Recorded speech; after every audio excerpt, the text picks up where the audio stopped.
Assalamualaikum warahmatullahi wabarakatuh. Kita baca doa bersama-sama. Bismillahirrahmanirrahim. Alhamdulillah Rabbil Alamin. Allahumma salli wa sallim ala Sayyidina Muhammadin salatan tukhrijuna min dhulumatil wahmi wa tukrimuna bi nuril fahmi wa tudihu lana ma ashkala hatta yufhama innaka anta ta'lam wa la a'lam innaka anta 'allamul ghuyub. Allahumma inna nas'aluka rahman nabiyyin wa hifdhal mursalin wa ilhamal malaikatil muqarrabin. Allahumma aghnina bil 'ilmi wa zayyina bil hilmi wa akrimna bit taqwa wa jammilna bil 'afiyah ya arhamar rahimin. Wa sallallahu ala sayyidina Muhammadin wa ala alihi wa sahbihi wa sallam.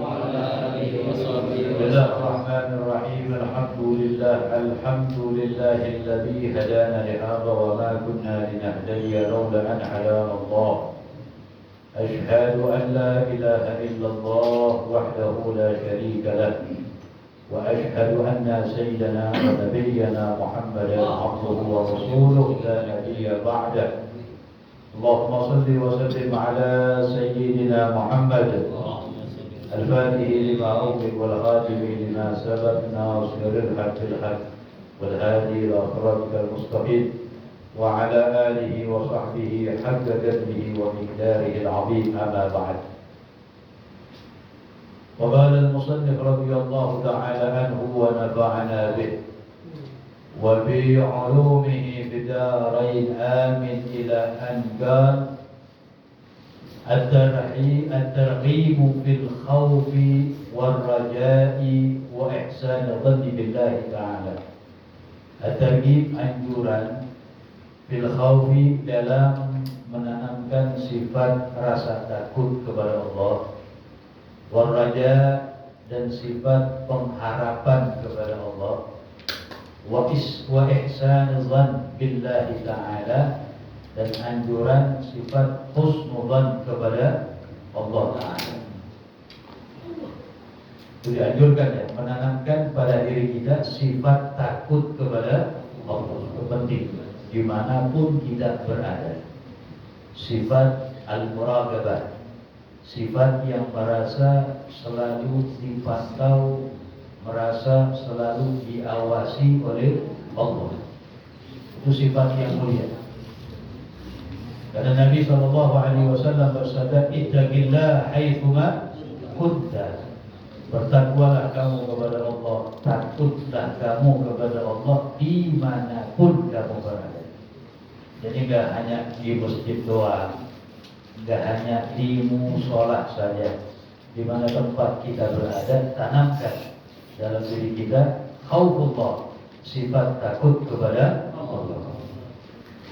Kalau Allah Ta'ala, Allah berfirman, wa iyaya farhabun, dan takutlah kalian kepadaku, hanya kepadaku lah kalian takut. Kalau jadi takut hakikat hanya kepada Allah. Dalam ayat yang lain Allah berfirman, inna batsya rabbika lasyadid, sesungguhnya kekuatan Tuhanmu sangatlah keras, sangatlah kuat. Tidak ada yang bisa mengalahkan kekuatan Allah Subhanahu wa Ta'ala. Dalam ayat yang lain Allah berfirman, faqala ta'ala wa liman khafa maqama rabbih jannatan, dan bagi orang yang ia takut maqama rabbih, ketika berhadapan dengan Tuhannya. Semuanya nanti kita akan di hadapan Allah. Bagi mereka yang takut, jannatan, mendapatkan dua surga. Kenikmatan di sini, mendapatkan dua kenikmatan. Dalam ayat yang lain Allah berfirman, "Qul ya ibadi," katakan wahai hambaku, alladzina asrafu ala anfusihim, orang-orang yang mereka telah berbuat boros, telah berbuat kezaliman terhadap diri mereka, artinya melakukan kemaksiatan. Jadi orang yang melakukan kemaksiatan disamakan dengan orang yang telah berbuat zalim kepada dirinya. La taqnatu min rahmatillah, janganlah kalian putus asa dari rahmat Allah. Innallaha yaghfiru dzunuba jami'an, sesungguhnya Allah akan mengampuni akan dosa seluruhnya. Innahu huwal ghafurur rahim, sesungguhnya Allah dan yang maha banyak mengampuni dan yang maha mengasihi. Jadi nggak ada istilah putus asa dari rahmat Allah, dari ampunan Allah. Nggak boleh itu. Sebesar apapun dosa yang kita berbuat, selagi kita kembali kepada Allah bitaubat nasuha, dengan sebenar-benarnya taubat, maka akan diterima oleh Allah Subhanahu wa ta'ala. Yakin seperti itu. Karena kalau kita beranggapan apa? Dosa gua udah banyak kan, gak bakal diterima sama Allah, gak bakal diampuni. Hati-hati tuh. Itu orang sama saja mengecilkan akan kebesaran Allah, sama saja mengecilkan akan belas kasihnya Allah Subhanahu wa ta'ala. Jadi gak boleh putus asa dengan dosa kita. Yang penting kita bertobat dengan taubat nasuha, taubat yang sebenar-benarnya, taubat yang memenuhi 3 syarat yang sudah sering kita sampaikan. Yang pertama, melepas itu maksiat. Yang kedua, menyesali perbuatan itu maksiat. Yang ketiga, berazam, berniat tidak mau kembali lagi kepada itu maksiat. Itu kalau 3 terpenuhi namanya taubat nasuha. Dan satu lagi, kalau maksiatnya berhubungan dengan orang lain, tambah 1 syarat lagi jadi 4. Minta ridha, minta halal kepada orang yang pernah kita berbuat zalim kepada, yang paling berat. Wa qala ta'ala, Allah berfirman dalam ayat yang lain, wa rahmati wasi'at kulla syai', dan rahmatku, kata Allah, wasi'at, memenuhi akan segala sesuatu. Fasa'aktubuha, dan saya akan tulis, saya akan berikan itu rahmat kepada siapa? Lilladzina yattaqun, untuk orang-orang yang bertakwa. Wa yu'tuna zakah, dan orang-orang yang mau menunaikan zakat. Itu di antaranya ini mutlak, orang bertakwa ya masuk semuanya.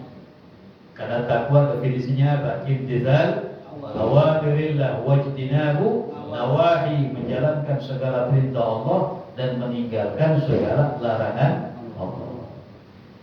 Jadi rahmat Allah sangat luas, nggak boleh kita putus asa. Makanya dalam doa orang soleh, ya, yang biasa dipanjatkan sering kita sampaikan, Allahumma maghfiratuka awsa'u min dzunubina wa rahmatuka arja indana min a'malina. Ya Allah, ampunanmu lebih besar, lebih banyak, lebih luas daripada dosa saya.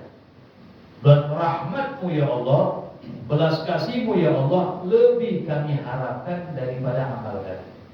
Tetap kita beribadah kepada Allah, ujung-ujungnya apa?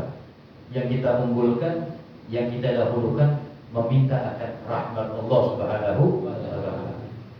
Wa an Jabir radhiyallahu ta'ala anhu, nah kita masuk hadisnya ya. Dari sahabat Jabir bin Abdullah radhiyallahu ta'ala anhu, beliau berkata, sami'tu Rasulullah sallallahu alaihi wasallam yaqul qabla mautihi. Kata sahabat Jabir bin Abdullah, saya mendengar Rasulullah sallallahu alaihi wasallam bersabda sebelum meninggalnya Nabi. Bisalah 1 ayyam, 3 hari sebelum meninggalnya Nabi. Apa Nabi mengucapkan? La yamutanna ahadukum, la yamutunna, mata yamutu ya. La yamutunna ahadukum illa wa huwa yuhsinu dhanna billahi ta'ala.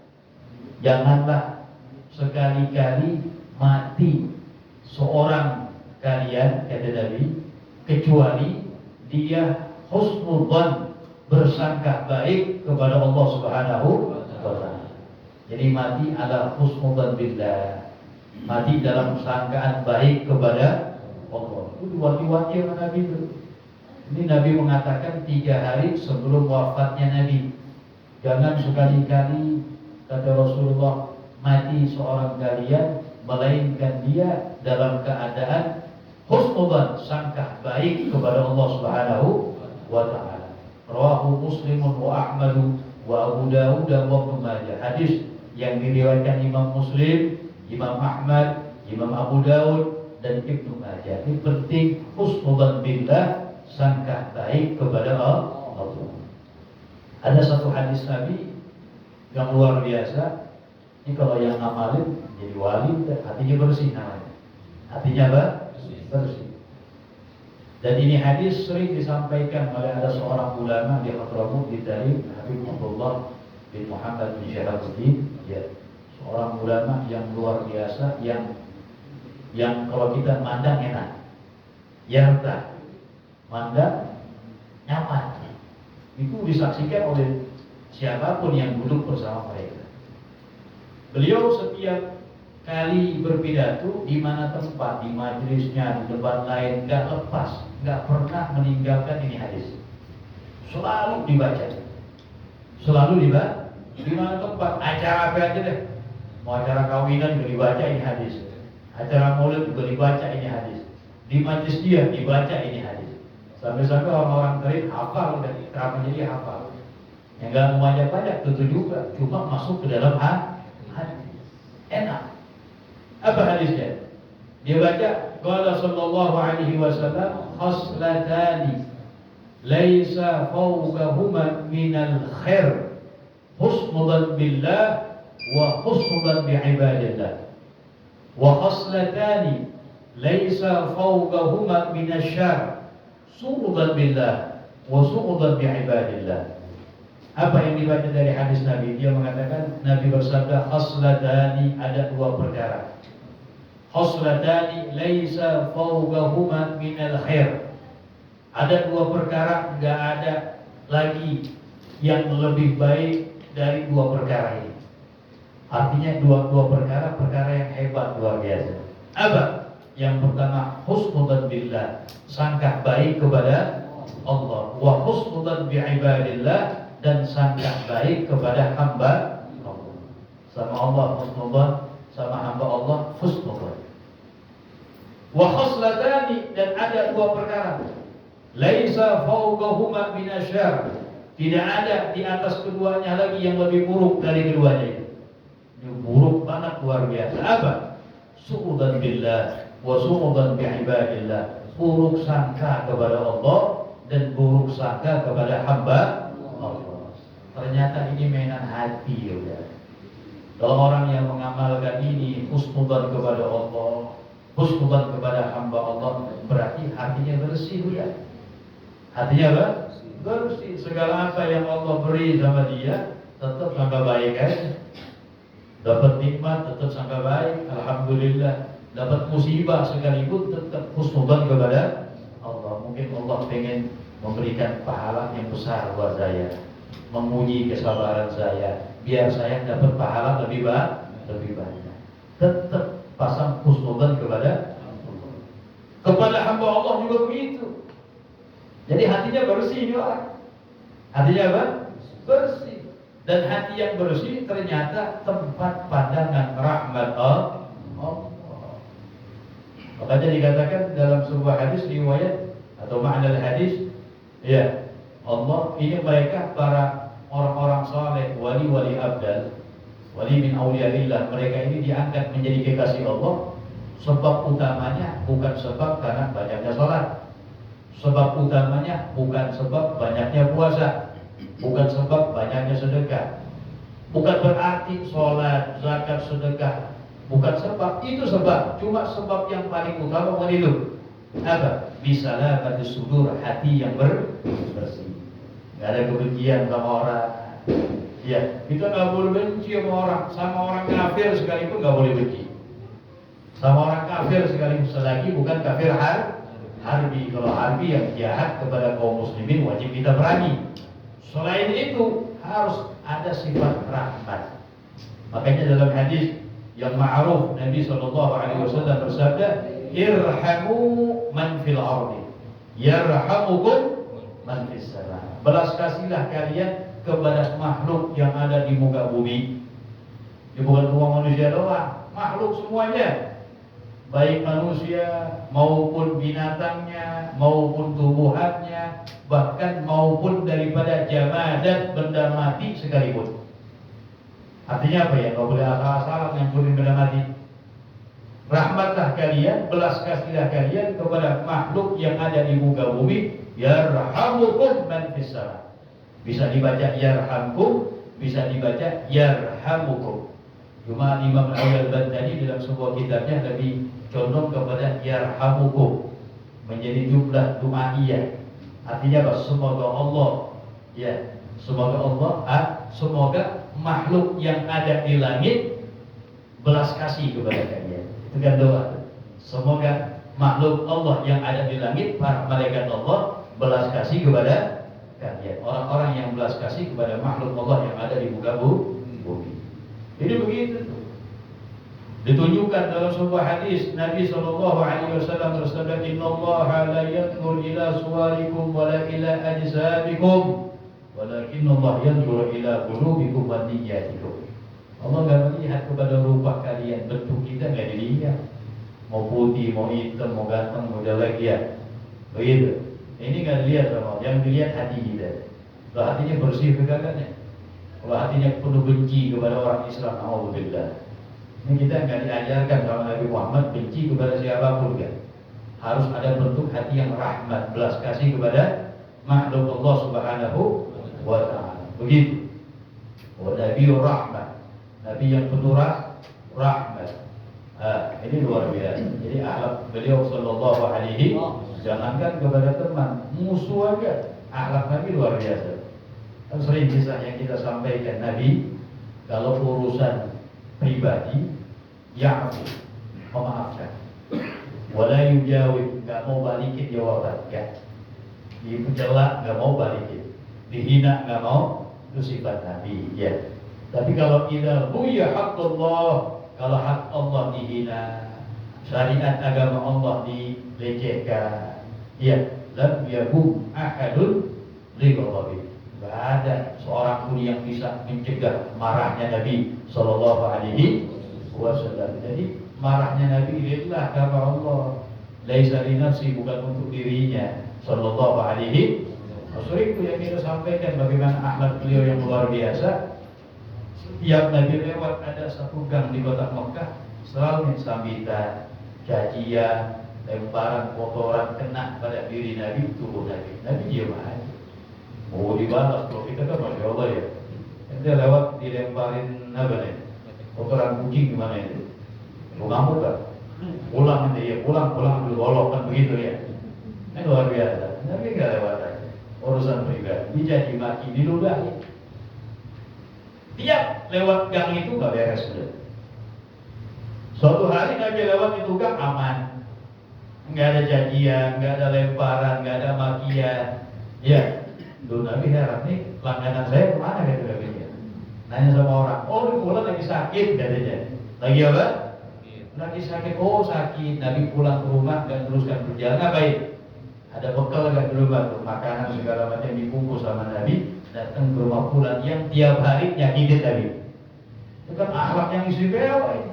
Makanya akhlak yang dipuji sama Allah dalam Al-Quran, wa innaka la'ala khuluqin. Ada manusia yang akhlak modelnya begitu. Yang mau itu disumpahin ya, biar mampus tuh orang kan begitu ya. Lo mati 7 turunannya disumpahin. Wah, turunannya kagak ada yang salah ya. Alhamdulillah ini luar biasa. Di apa namanya, datangi sama Rasulullah, ditanya keadaannya. Ini orang kagum ini manusia apa nih ya? Ya, akhirnya berkat akhlak yang indah yang istimewa masuk ke dalam agama Islam sallallahu alaihi wasallam. Jadi harus kita terangkan husnudzan billah, sangka baik kepada Allah. Dalam keadaan apapun, ya, jangan ngeluh, enggak terima akan ketetapan Allah. Wajib kita antu'mina bil qadari khairihi wa syarrihi minallah. Beriman kepada takdir Allah. Yang baik dan yang buruk, bukan yang baik doang. Yang enak sama yang kagak enak. Lo musibah kan kagak enak. Itu takdir bukan itu. Itu takdir waktu wajib diterima. Makanya dalam qasidah Imamul Haddad yang sangat menyentuhkan hati, la yaksuru hammuk ma gudir yakun. Jangan banyak sumpahnya ente dibilang. Segala yang ditakdir sama Allah pasti akan terjadi. Ya udah terima aja. Makanya umat Islam kata Nabi luar biasa. Semuanya pekerjaannya dapat bernilai ganjaran pahala. Ini hadis sering kita sampaikan. Ini bisyarah ya, kabar gembira buat kita. Nabi katakan ajaban li amril mu'min anna amrahu kullahu khair wa laysa dzalika illa lil mu'min. Kata Nabi sangat mengagumkan perkaranya orang mukmin.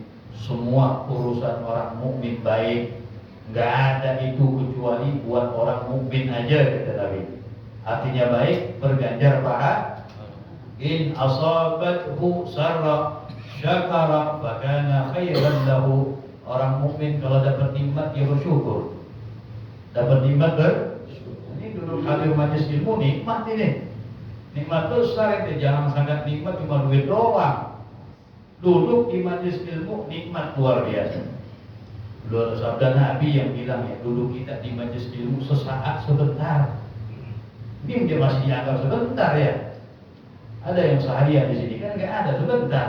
Nah, itu masih lebih baik bagi kamu dari sholat sunnah 1000 rakaat. Masih lebih baik bagi kamu dari mengantar 1000 jenazah. Masih lebih baik bagi kamu, artinya pahalanya lebih besar dari menjenguk 1000 orang. Ini kan luar biasa. Ini Nabi yang berkata kepada sahabat Abdullah bin Mas'ud radhiyallahu taala anhu, kabar gembira. Makanya ada Imam Al-Habib Ali bin Muhammad Al-Habsyi, beliau dalam satu ungkapan mengatakan dalam zaman sekarang dibilang udah nggak ada lagi deh yang paling lebih menyenangkan hati baginda Nabi Sallallahu Alaihi Wasallam, semangatnya seorang untuk hadir majlis ilmu. Itu yang paling lebih menyenangkan baginda Nabi Muhammad Sallallahu Alaihi Wasallam. Karena warisan Nabi kita melestarikan daripada warisan Nabi Sallallahu Alaihi Wasallam. Jadi khusnudzon sangat baik kepada Allah.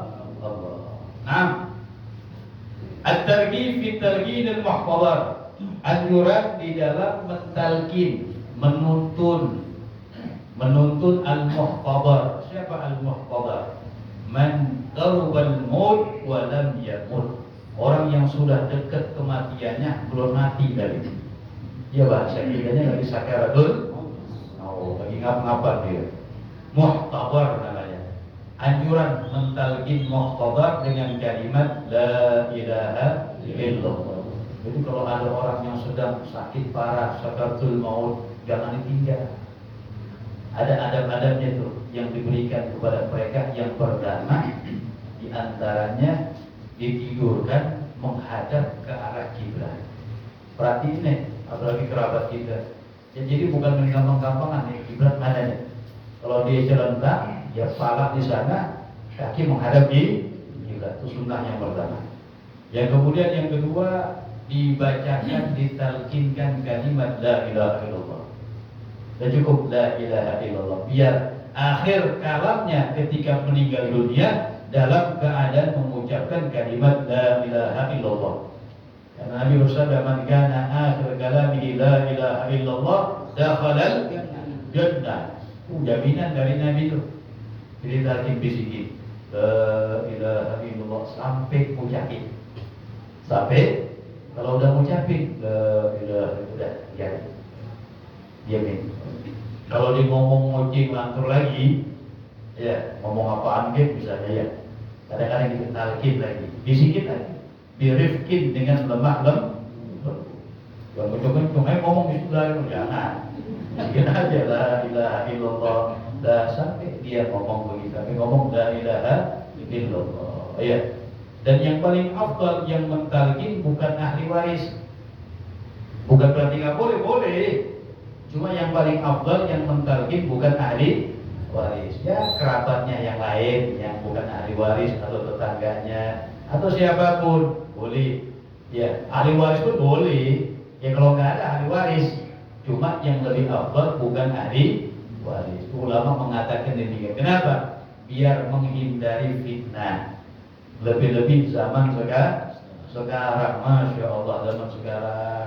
Ya, yang talqinnya ahli waris. Yang lain nggak dengar mungkin ya. Dia lagi bisik-bisikin, dia meninggal. Dia ngomong, tadi babe bilang ya, telepon yang di belakang buat gue bilang, nah repot gak gitu loh. Bisa gak gitu loh? Bisa, wah sekarang tulis banyak, betul. Na'udzubillah min. Makanya diwanti-wanti sama ulama yang paling afdal yang mentalkin bukan ahli. Cuma kalau nggak ada kumpul nggak apa-apa barang-barang. Ya. Kemudian dibacakan suratai, 2 surat Al-Quran, dibacakan surah Yasin, jangan ditinggal tuh. Ya, udah mengucapin la ilaha illallah, bacain di sampingnya surah Yasin. Ya, kemudian dibacakan surah Ar-Ra'd. Ar-Ra'd dalam riwayat Jabir bin Abdullah mengatakan innaha tuhawwinu khurujar ruh. Mau dibacakan surah Ar-Ra'd dapat memudahkan keluarnya ruh. Udah ngapa-ngapa belum meninggal juga dia. Ya, baca surah Ar-Ra'd. Yasin Ar-Ra'd, Yasin Ar-Ra'd. Terus, nggak cukup sekali baca terus. Lebih-lebih orang tua kita kan begitu. Jangan ditinggal. Nah, ini dalam pengurusan al-muhtabar, orang yang sedang sakaratul maut. Man hadarahul maut wa lam yamut. Orang yang telah hadir kepadanya kematian tapi belum mati. Ya. Nanti ada hadisnya ya.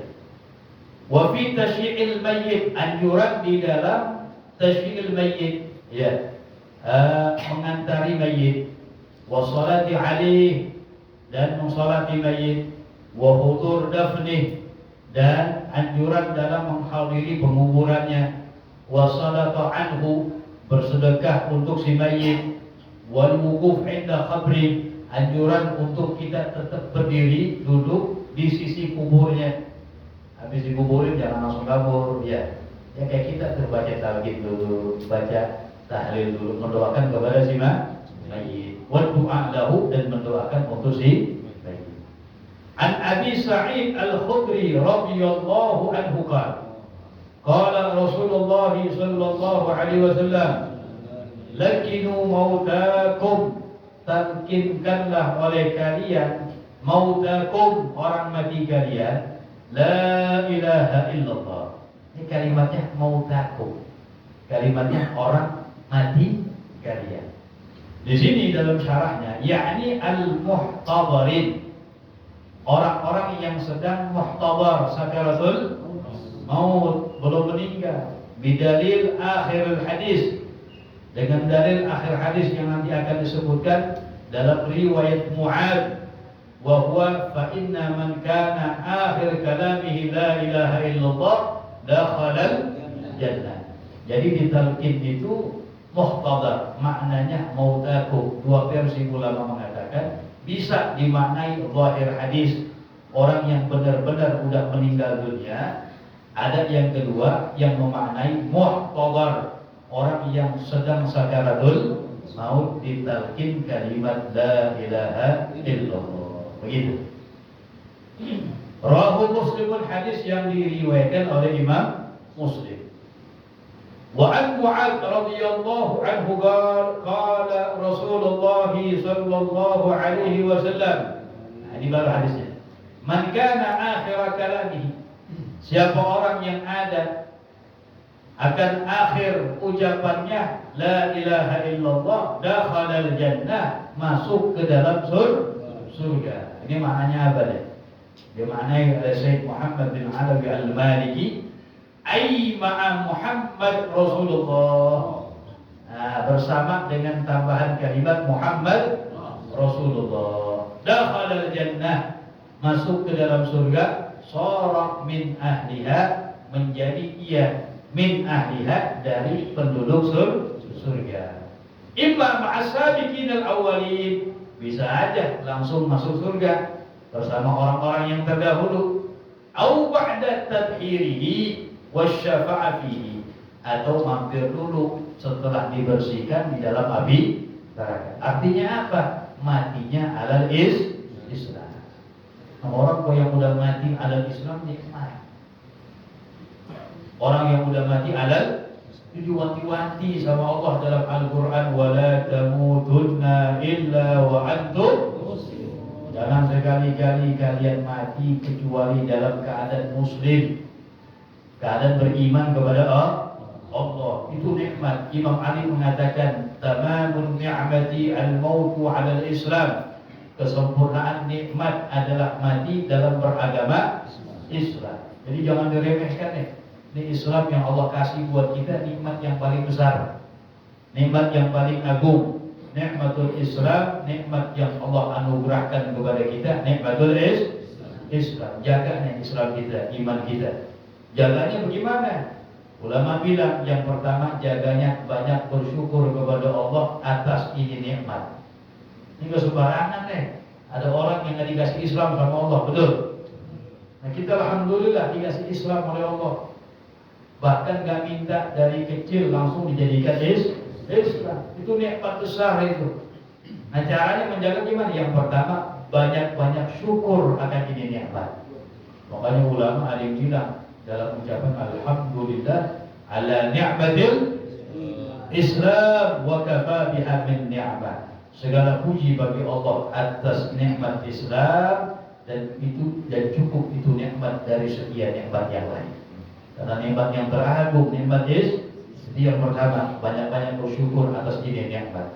Yang kedua, banyak-banyak mohon kepada Allah biar Allah matikan kita mati ala dinil Islam. Banyak memohon, di antaranya yang biasa dibaca Ratibul Haddad, Imam Al-Haddad, ada bacaan ya dzal jalali wal ikram amitna ala dinil Islam. Itu dibaca 7 kali tuh. Biasa yang lain 3, ini 7 kali. Minta kepada Allah, Allah matikan kita ala dinil Islam. Baca Ratibul Ratibul Haddad. Biasain keluarga kita kumpulin baca tuh. Orang-orang dulu begitu. Ya, orang-orang tua kita gitu, kumpulin anak. Ya, bukan nonton TV doang. Ini ngumpul untuk makan doang kadang-kadang, makan berkat lagi ya. Kumpulin anak kita, jangan cuma nonton TV doang, tapi kumpulin dia baca ratib bareng-bareng. Dulu berapa ratib budaya? Nah, karena sering dibaca, bukan dihafalin, gak dihafalin. Karena seringnya dibaca, jadi hafal sendiri kan begitu. Luar biasanya tuh, ya. Tarbiyah orang-orang dulu hebat, luar biasa. Jadi di mana tempat, ya setiap rumah dulu terdengar tuh kalau ba'da isya'id, mabainan isya' waktu antara maghrib dan isya', itu rumah-rumah baca ratib di situ, baca yasin, baca ratib. Ini luar biasa. Ini biasa ini, kumpulin. Semua kembali dari kebiasaan. Orang tuanya, ayah, ibunya biasakan depan anaknya baca zikir banyak, ya anaknya baca zikir. Ya, kalau cuma ibu bapaknya nyanyi doang, anaknya nyanyi juga di situ. Nah ikutin, karena dikatakan at-tiflu yandur, melihat orang yang di hadapan dia, ngikutin orang yang di hadapan dia. Begitu, anak kecil begitu. Ya, kalau bapak ibunya ngaji, ya insya Allah anaknya ngoceh-ngoceh ngaji itu. Ya, baca zikir dan lain sebagainya. Ya mudah-mudahan dijadikan anak kita anak soleh semuanya ya. Amin ya rabbal alamin. Ya. Cukup dah. Wassallallahu ala sayyidina Muhammad nabiyil ummi wa ala alihi wa sahbihi wa sallam. Walhamdulillahi rabbil alamin. Ya rabbana a'tarafna bi annana tarafna wa annana asrafna ala ladha ashrafna fatub alayna tawba taghfir li kulli hawba wastur lana al-awrati wa amir rawati waghfir li walidina rabbi wa mawludina wal ahli wal ikhwani was-salihin wa kullu dhi mahabba aw jiratin wal muslimina ajma'in ya rabbi فضلا وجودا منا لا باكتساب منا بالمصطفى الرسول نحظى بكل سور صلى وسلم ربي عليه عد الحبيب آله وصحبه والحمد لله في البدء والآخر